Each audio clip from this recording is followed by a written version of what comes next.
देखते हैं question number 10।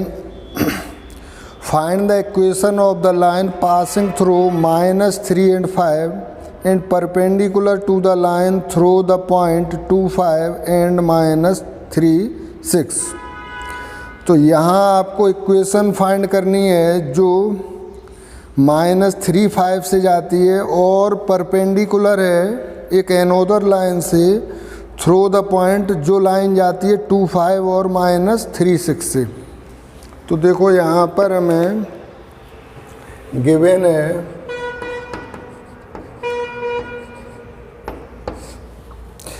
Find the equation of the line passing through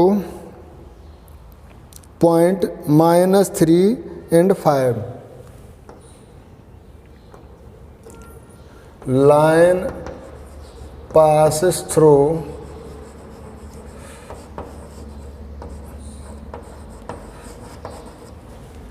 point -3 और 5 से लाइन पास होती है और परपेंडिकुलर है and perpendicular to line passes through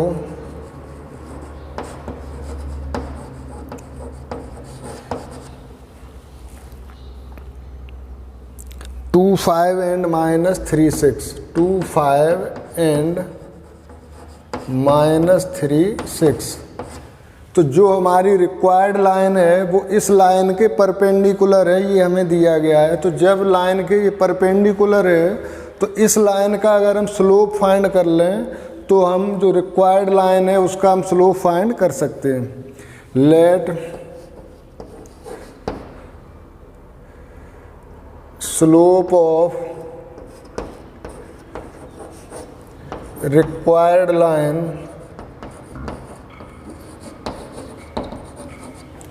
B m1 and slope of another line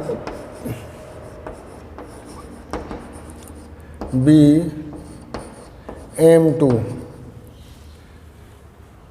ये हमने m2 ले लिया। अब हम यहाँ लिखते हैं स्लोप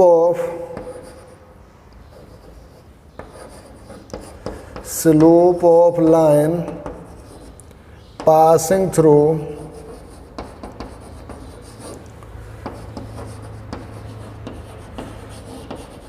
पॉइंट 2 5 and -3 6। इससे पास होने वाली लाइन का स्लोप m2 इक्वल टू होगा by2 - by1 यानी कि 6 - 5 अपॉन x2 - x1 यानी कि -3 - 2। तो ये हो जाएगा 1/-5 यानी कि -1/5। आगे हमें दिया है जो रिक्वायर्ड लाइन है since both lines are perpendicular to each other. तो जब ये लाइनें परपेंडिकुलर है ईच अदर तो m1 × m2 इक्वल टू होगा -1। तो m1 हमें फाइंड करना है और m2 है हमारा -1/5 इक्वल टू -1। तो m1 इक्वल टू हो जाएगा माइनस कैंसिल 5 इधर पहुँचेंगे, m1 हो गया +5। अब आपको जो रिक्वायर्ड लाइन है उसके लिए पॉइंट मालूम है और स्लोप मालूम है। अब आप इसका इक्वेशन फाइंड कर सकते हैं पॉइंट स्लोप फॉर्म से। तो यहाँ हम लिखते हैं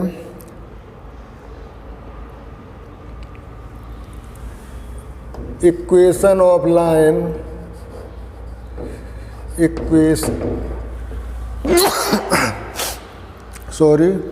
equation of line passing through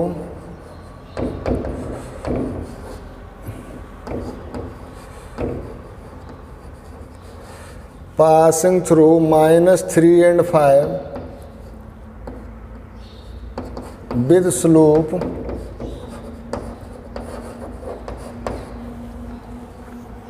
five, ये हो जाएगा y minus y1 equal to mx minus x1।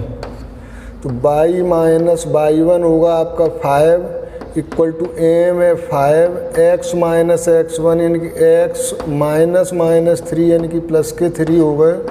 तो y minus 5 equal to 5x plus 15। तो 5x को लेफ्ट में लाओगे -5x प्लस y माइनस 5 और -15 इक्वल टू 0। तो ये आ गया आपका -5x plus y minus 20 equal to 0 और माइनस से मल्टीप्लाइड कर दोगे तो ये हो जाएगा 5x minus y plus 20 equal to 0। ये इक्वेशन आ गया उस लाइन का जो पास होती है -3 5 से और परपेंडिकुलर है उस लाइन के जो थ्रो जाती है 2 5 और -3 6 से। Note it.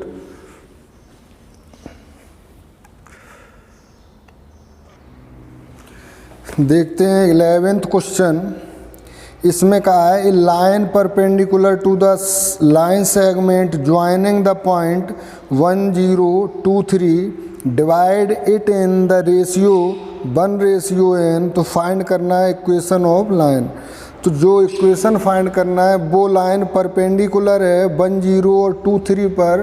तो ये हिंट देता है आपके स्लोप के लिए कि जो 1 0 और 2 3 वाली लाइन है उसका स्लोप निकालोगे तो परपेंडिकुलरिटी की कंडीशन से m1 into m2 equal to -1 apply करके स्लोप आ जाएगा हमारी रिक्वायर्ड लाइन का। अब जब स्लोप आ गया तो हमें अगर पॉइंट और मालूम हो जाए तो पॉइंट इंटरसेप्ट फॉर्म दिया है उसका 1:n, तो उससे हम इसके पॉइंट भी फाइंड कर लेंगे। फिर अप्लाई करेंगे पॉइंट स्लोप फार्मूला तो हम इक्वेशन फाइंड करेंगे इस तरह से। तो देखते हैं इक्वेशन के लिए क्वेश्चन नंबर 11 जिसमें गिवन है आपको a line perpendicular to the line segment joining the point 1 0 2 3। एक लाइन सेगमेंट है ए बी हमने ले लिया, इसके पॉइंट हैं 1 0 और 2 3, 1 0 और 2 3। 2 3 divide it in the ratio 1:n। 1 एक लाइन है जो रिक्वायर्ड लाइन है आपकी, ये एल है, ये इसको 1:n में डिवाइड करती है। ये लाइन हो गई एल, परपेंडिकुलर है।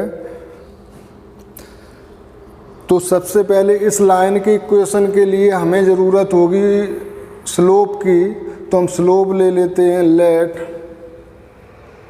पहले हम इस पॉइंट को भी दे दें ये C और इसके कोऑर्डिनेट हम फाइंड करेंगे।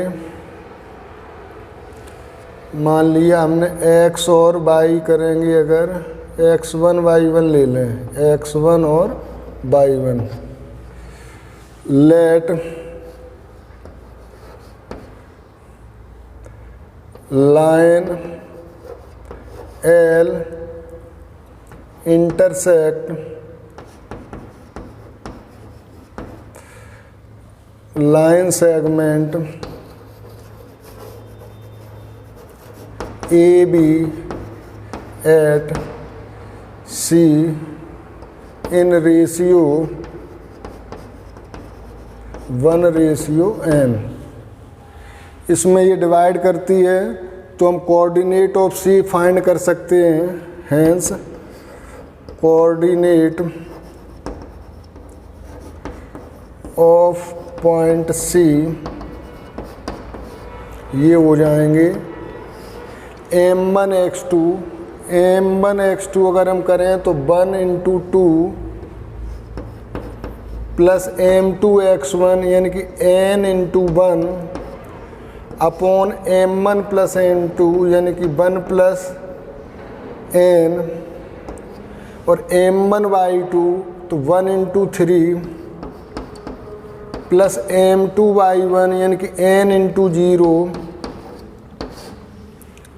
n into m2y1 upon m1 यानी कि 1 प्लस n। ये कोऑर्डिनेट हो गए c के, तो ये आ गए आपके 2 plus n upon 1 plus n comma 1 into 3 3 और प्लस n इंटू 0 0 होगा अपॉन 1 प्लस n। तो ये पॉइंट C के कोऑर्डिनेट आपके आ गए 2 plus n upon 1 plus n और 3 अपॉन 1 प्लस n। ये पॉइंट C के कोऑर्डिनेट आपने फाइंड कर लिए। अब हमें अगर स्लोप मालूम हो जाए तो यहाँ हम लिखते हैं slope of line segment A B, slope of line segment A B, इसको अगर हम m2 ले लें, ये हो जाएगा y2 माइनस y1 यानी कि 3 minus 0 upon x2 minus x1 2 minus 1, तो m2 आपका आ गया 3 अपॉन 1 यानी कि m2 हो गया आपका 3। m2 आ चुका है 3। तो अब हम देखते हैं कि since line L is perpendicular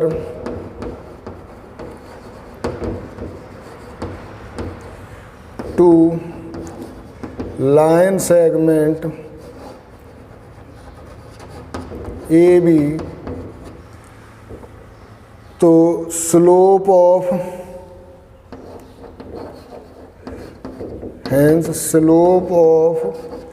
line L is equal to into slope of line segment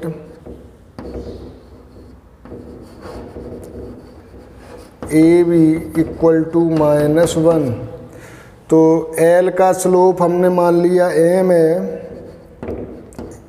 into इसका स्लोप हमने 3 फाइंड किया है इक्वल टू -1, तो m इक्वल टू आ गया -1/3। अब हमें इस लाइन के लिए पॉइंट मालूम हो गया और स्लोप मालूम हो गया, तो हम अप्लाई करेंगे फॉर्मूला पॉइंट स्लोप और फाइंड करेंगे इक्वेशन। तो यहाँ हम करते हैं equation of line, since equation of line passing through a point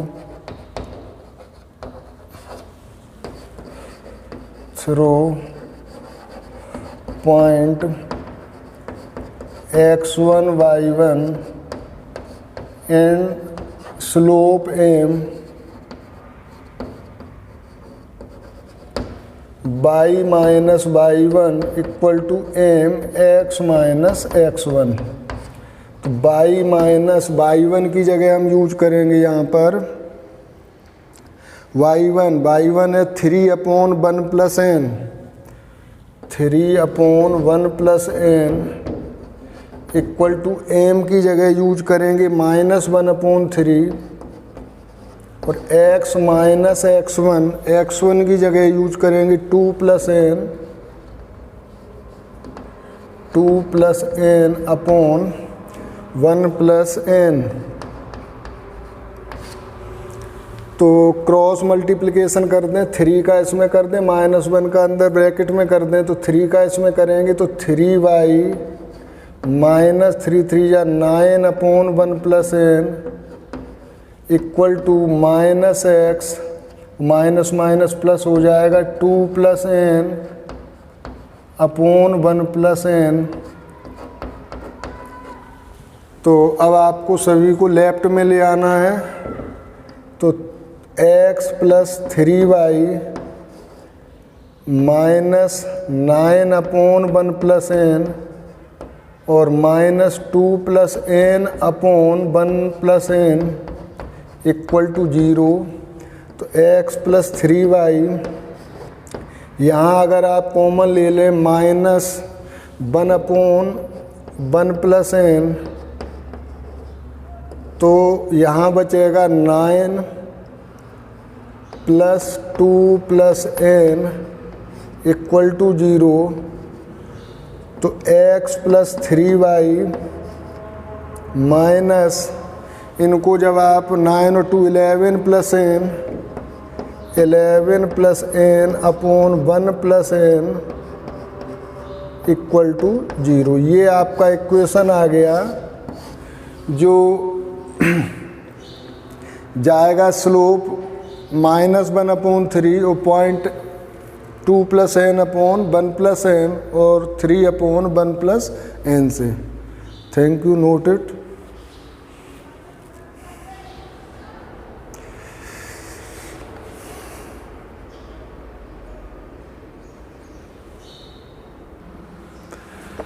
next question देखते हैं। 12th क्वेश्चन है, find the equation of A line that cuts of equal intercept on the coordinate axis and passes through the point 2, 3। हमें equation निकालना है उस line का जो x और y पर इक्वल इंटरसेप्ट कट करता है, यानी कि ये फॉर्म होगा हमारा इंटरसेप्ट फॉर्म। तो लेट इंटरसेप्ट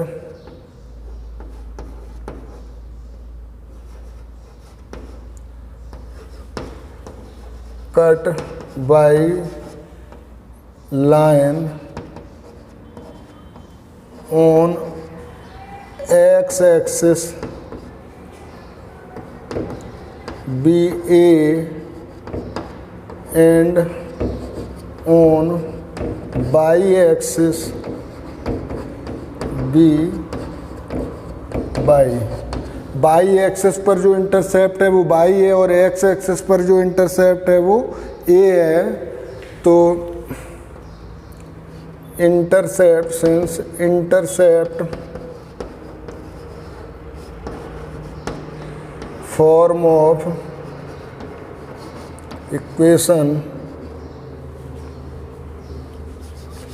ऑफ लाइन ये होता है x/a + y/b = 1। इसे हमने दे दिया इक्वेशन नंबर 1। अब क्वेश्चन में कहा है अकॉर्डिंग टू क्वेश्चन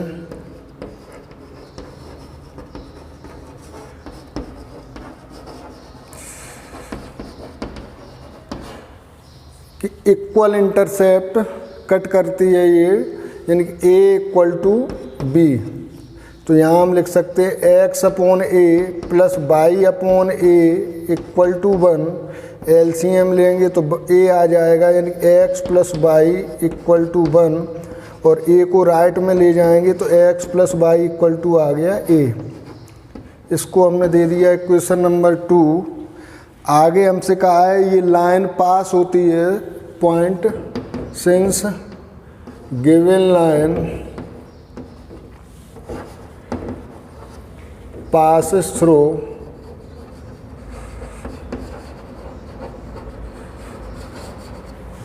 ये पास होती है 2, 3 से। तो अगर ये 2, 3 पॉइंट हम उस लाइन में पुट करें तो उसको सेटिस्फाइड करेंगे। तो x + y = a है, तो x + y = a है। यहाँ पर x की जगह 2 पुट करेंगे, y की जगह 3 पुट करेंगे तो a = आ जाएगा आपका 5। जब a = 5 आ गया तो इसकी वैल्यू हम पुट कर दें इक्वेशन नंबर 2 में, सॉरी 1 में कर दें पुट। तो 1 है हमारा पुटिंग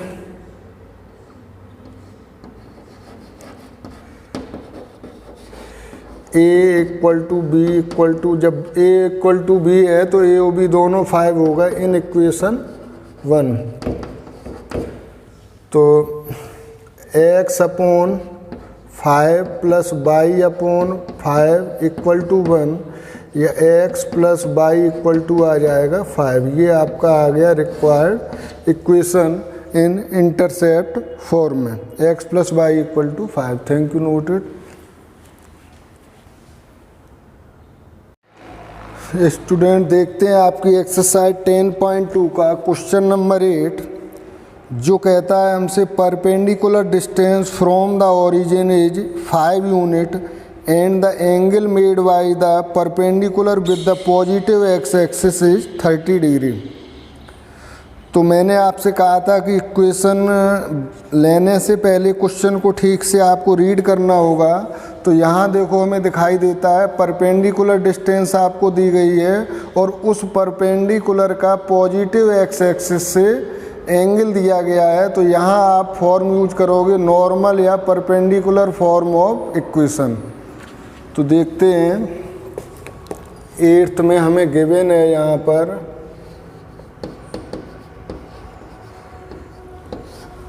गिवन है perpendicular distance from the origin, perpendicular distance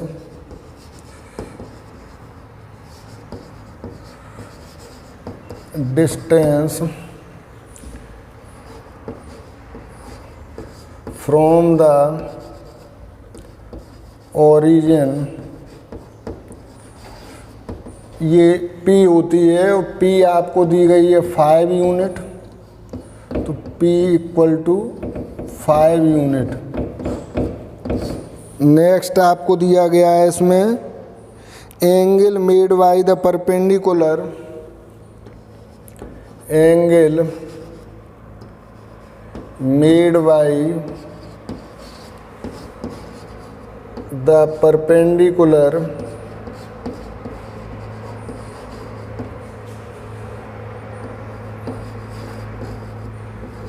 with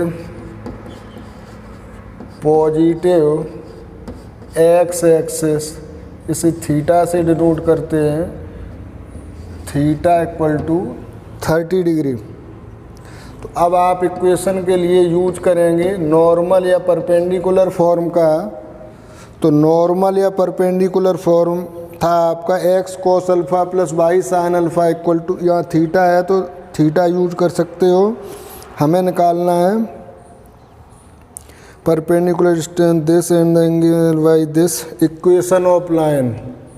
तो यहाँ लिखते हैं perpendicular, since perpendicular form of line, ये होता है x cos theta plus y sine theta equal to P। तो x cos 30 plus y sine 30 equal to हो जाएगा, P की जगह पुट करेंगे 5, एक्स इंटू कॉस 30 की वैल्यू होती है √3/2 प्लस बाई इंटू साइन 30 की वैल्यू होती है 1/2 इक्वल टू 5। एलसीएम लेंगे यहाँ पर तो 2 एलसीएम आएगा, ये आ जाएगा √3x plus by equal to 5। 2 को राइट साइड में भेजेंगे तो इक्वेशन हमारी हो जाएगी √3x plus by equal to 10। ये आपकी स्ट्रेट लाइन का इक्वेशन आ गया परपेंडिकुलर या नॉर्मल फॉर्म में। तो हमने यहाँ देखा कि हमें ओरिजिन से परपेंडिकुलर डिस्टेंस दी गई थी P 5 यूनिट और इस परपेंडिकुलर का एंगल दिया था पॉजिटिव एक्स एक्सिस से 30 डिग्री। तो हमने परपेंडिकुलर फॉर्म का यूज किया और लाइन का इक्वेशन आया आपका √3x plus by equal to 10।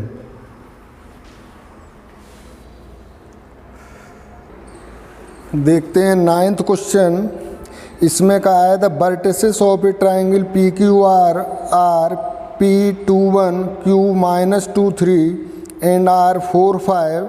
तो फाइंड करनी है equation of the median through the vertex R से जो मीडियन वर्टेक्स जाएगा वो उसकी इक्वेशन आपको फाइंड करनी है। तो देखते हैं क्वेश्चन को। सबसे पहले ट्राइंगल ले लेते हैं, ये कोई ट्राइंगल हो गया आपका PQR। तो ये PQR ट्राइंगल हुआ। इस PQR ट्राइंगल की वर्टिसेस दी गई P@21 2 1, Q दिया गया है आपको -2 3 और R दिया गया है आपको 4 5। R के कोऑर्डिनेट है 4 5। Find the equation of the median through the vertex R। R से जो मीडियन ड्रॉ किया जाएगा वो ये हुआ, इसे हमने ले लिया A। Let RA be the median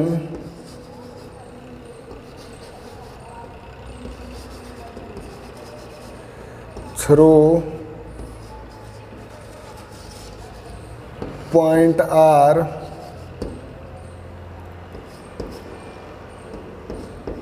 on side PQ, on side PQ। जब ये वर्टिसेस पर से R से PQ पर मीडियन है तो ये मिड पॉइंट होता है इसका। ये इम्प्लाइज करता है कि PA इक्वल टू AQ, और इसका मतलब ये भी होता है A is the mid point of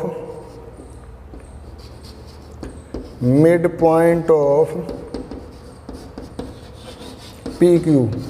ये जो A है ये PQ का मिड पॉइंट हो जाएगा। अगर अब हम A के कोऑर्डिनेट निकाल लें तो हमें इक्वेशन उस लाइन का निकालना है जो पॉइंट R और A से जाती है। तो हम A के कोऑर्डिनेट निकालते हैं। Hence coordinate of point A ये हो जाएंगे x1 प्लस x2/2 यानी कि 2 प्लस -2 यानी कि -2 हो जाएगा y2, y1 प्लस y2 यानी कि 1 प्लस 3y2। तो ये कोऑर्डिनेट हो गए x के 0/2 0 और ये 4y2 2 0, 2। ये कोऑर्डिनेट आ गए हमारे पॉइंट 0 2 के। अब आपको जो इक्वेशन निकालनी है वो उस लाइन की निकालनी है जिसके पॉइंट हमें दिए गए हैं 4 5 और 0 2। तो आपको इक्वेशन का जो फॉर्म यूज करना होगा वो 2 पॉइंट फॉर्म यूज करना होगा। तो यहाँ हम लिखते हैं equation of line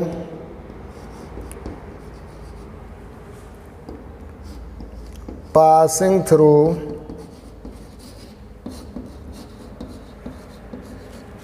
two points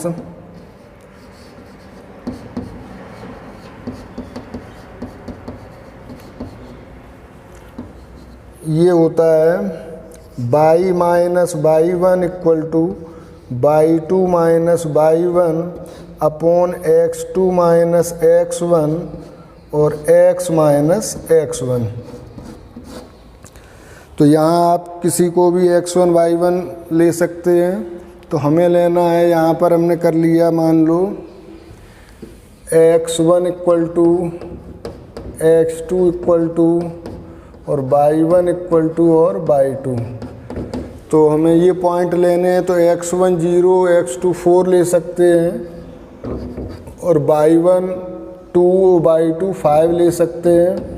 तो यहाँ हम लेते हैं y minus y1, y minus y1 means 2 equal to y2 minus y1 यानी कि 5 minus 2 upon x2 minus x1 यानी कि 4 माइनस 0 और ये x माइनस x1 यानी कि x माइनस 0।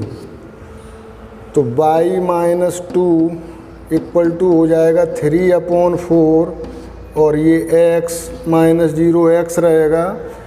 क्रॉस मल्टीप्लिकेशन करेंगे, 4 का मल्टीप्लिकेशन y माइनस 2 में तो 4y minus 2 equal to 3x, 4y minus 2 नहीं 4y माइनस 8। तो ये हो जाएगा -3x + 4y -8 = 0। माइनस से मल्टीप्लाइड अगर कर दो तो 3x - 4y + 8 = 0। ये इक्वेशन आ गई आपकी और यही इक्वेशन होगी find the equation of the median. Hence equation